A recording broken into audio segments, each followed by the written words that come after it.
हम सियासतदान जो हैं किसी ग्रे एरिया में रहते हैं और कहना कि 4 जिलों की फौज है, ये सारे पाकिस्तान की फौज है। नया नया तलक बना है, कल तो चुन्नी लेके तो ये उसकी नकल उतार रहे थे कल तक। पंजाबियों को गोली मारी जाती है बलूचिस्तान के अंदर, कोई बलूचिस्तान से आवाज नहीं उठती उसके लिए। मैं मुख्तसरन बात करूंगा। जनाब speaker, we are in the middle of a very bloody war. हम सियासतदान जो हैं किसी ग्रे एरिया में रहते हैं। मैं सबकी बात कर रहा हूं, मैं किसी की तरफ इशारा नहीं कर रहा। ग्रे एरिया में रहते हैं। अपनी सियासत की सहूलतों के लिए हम लोग जो है अपने हल्फ की इंटरप्रिटेशन भी मुख्तलिफ कर लेते हैं। एक पार्टी के टिकट पे इलेक्ट होते हैं, दूसरी पार्टी में शामिल हो जाते हैं। यहां पे कई लोग बैठे होंगे, कई लोग होके गुजर भी गए हैं जो 4-4, 5-5, 6-6 पार्टियां जिन्होंने बदली हुई हैं। लेकिन इन शहीदों ने तो कोई पार्टी नहीं बदली। उन्हें जो हल्फ उठाया था जब वो फौज में शामिल हुए थे, उस हल्फ के लिए उन्होंने जान दी हुई है। और कहना कि 4 जिलों की फौज है, ये सारे पाकिस्तान की फौज है। वतन अजीज की हिफाजत के लिए बलोची, सिंधी, पंजाबी, पख्तून, गिलगिती, आजाद कश्मीर के, बल्तिस्तान के सब खून के नजराने पेश कर रहे हैं इस मुल्क की हिफाजत के लिए।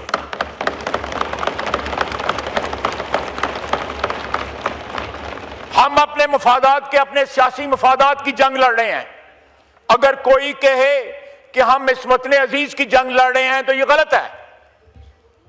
हम अपने अव्वल और आखिर अपने सियासी मफादात की जंग लड़ रहे हैं, इक्तदार की जंग लड़ रहे हैं। इक्तदार से महरूमी की जो है, जब भी कोई महरूम होता है इक्तदार से, पिछले 40, 50, 60, 70 साल में जो भी महरूम है, उसने फिर इक्तदार की जंग लड़ी है। उसमें कोई अंडरलाइंग जो है प्रिंसिपल्स नहीं होते थे। और इस ऐवान से ये आवाज आए कि ये 4 जिलों की फौज है। मैं कोई सख्त बात नहीं कहना चाहता इस ऐवान के लिए। इस ऐवान ने मुझे बड़ी इज्जत दी हुई है। जनाब स्पीकर, हद है। आप इख्तिलाफ करें, आप बेशक जो है दहशतगर्दों के साथ जाके खड़े हो जाएं।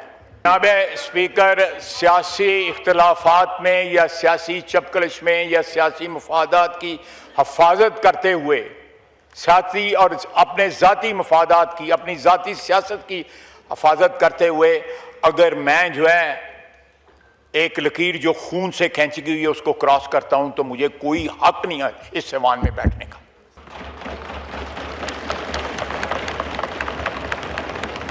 जनाब स्पीकर, मैं इख्तिलाफ मेरे बड़े ताल्लुक हैं उनसे। इनके तो नया नया ताल्लुक बना है, कल तो चुन्नी लेके तो ये उसकी नकल उतार रहे थे कल तक। और लाल सुई चुन्नी किने ले दी सी? मैं तो नहीं सी ले दी। मैं तो एक सियासी बात कर रहा हूं, एक आर्गुमेंट दे रहा हूं, आप इख्तिलाफ करें। लेकिन आपने जो उसके साथ किया हुआ है उसको भी तो याद रखें। बिल्कुल मौजूद है। मैं आज भी I stand by my words. लेकिन आज जब हम बरसरे पेकार हैं इस वतन की हिफाजत के लिए कि आप, मैं और ये सारे लोग जो है, हमारे बाल बच्चे और 25 करोड़ आवाम जो है, और रात को जो है चैन से सो सकें। मस्जिदें महफूज नहीं है, नमाज नहीं आप पढ़ सकते हिफाजत के साथ। सर ये इकबाल साहब, मैं कोई देखें, फिर आप लोग बोलेंगे तो फिर यही होगा। मत करें ये प्लीज। ये हैबिट बना ली। अभी सब ने बात करनी। मैं जवाब दे सकता हूं, लेकिन मेरा मौजू ऐसा है कि मैं जवाब देना नहीं चाहता। जी, आप क्रॉस टॉक ना करेंगे। जी जनाब स्पीकर, मैंने आपको ये अदादो शुमार पेश किए हैं। बताए, कोई बताए, इस साइड में बैठे हुए कोई बताए नहीं अदादो शुमार के बाद क्या 4 जिलों की फौज है पाकिस्तानी फौज? हम बोलते नहीं हैं। जब पंजाबियों का आईडी कार्ड देख के जो है, पंजाबियों का जब आईडी कार्ड देख के पंजाबियों को गोली मारी जाती है बलूचिस्तान के अंदर, कोई बलूचिस्तान से आवाज नहीं उठती उसके लिए। हमने पंजाबियों ने कभी एहतजाज नहीं किया उसके ऊपर। हम एक कौम के एक वतन में बिलीव करते हैं और ये शहादत है, ये अदादो शुमार जो है शहादत है। आपने कभी आवाज सुनी है जब मजदूर जो है या ट्रेनें खड़े करके या जायरीन जो है पंजाबी जो है, जब उनको कत्लेआम उसका किया जाता है? मैं सुबाहियत में नहीं बिलीव करता, लेकिन ये आई टेक स्ट्रॉन्ग एक्सेप्शन। अच्छी बात है महमूद खान साहब यहां पे आ गए हैं। I try take strong exception. मेरे इन अदादो शुमार को रिफ्यूट करें। इनकी तरदीद करें, इनको कन्फ्रंट करें कि मैं गलत कह रहा हूं कि ये 4 जिलों की फौज है या पाकिस्तान की फौज है, इस वतन अजीज की फौज है।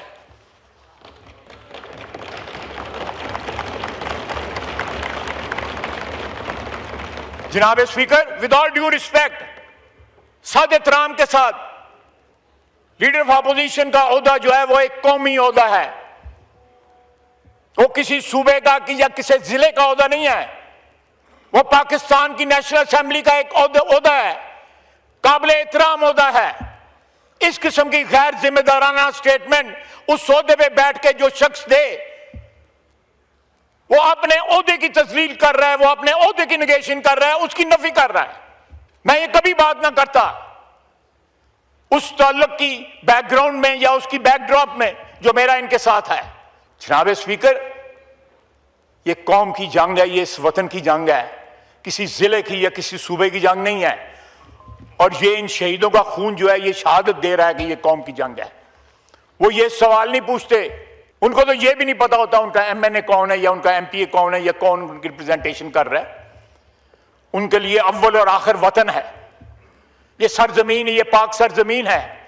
अपने नजरियात की इंटरप्रिटेशन करते हुए एक हद क्रॉस कर जाना, हो सकता है इनकी यादाश्त में अभी भी जो है ताज बरतानिया की जो है वो नक्शे हों, जब वाकई कहीं 8-10 जिले पंजाब के जो है वहाँ की फौज, उस वक्त भी पख्तूनख्वा से रिप्रेजेंटेशन थी, बलूचिस्तान सिंध से भी, लेकिन अब तो बाकायदा डिफाइन की गई हुई है। बाकायदा मैंने आपको रेशो पढ़ के सुनाई है, रेशो पढ़ के शहादतों की भी और उनकी जो प्रेजेंस है फौज में सूबों की जो है उनकी पढ़ के सुनाई है।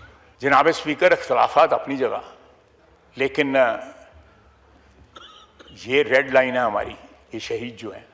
मैं इस सिवान में आज खड़ा हूं, या रात को जो है लॉजेस में चैन से सोता हूं, या करोड़ों अवाम जो है चैन से जिंदगी गुजारते हैं। We owe to these martyrs.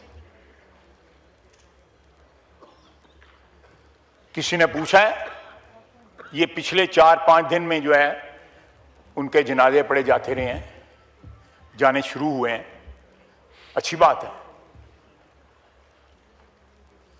मैं पिछले 4-5 साल से जनाजे पढ़ रहा हूं। शहीद जो है उसमें पख्तूनख्वा के भी थे, शुहदा जो थे वो बलूचिस्तान के भी थे, सिंध और पंजाब और गिलगित बल्तिस्तान और कश्मीर के भी थे।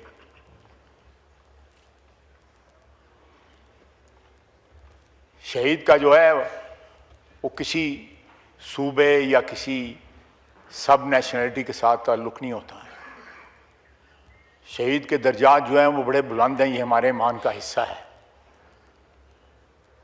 वो अव्वल और आखिर जो है पाकिस्तानी होता है, वो किसी ज़िले का नहीं होता, किसी सूबे का नहीं होता। उसकी जो अलीजियंस है, उसका जो लाजवाल रिश्ता है, वो इस सब्ज़ हलाली परचम के साथ है। वमा अलैना इल्लल बलाग।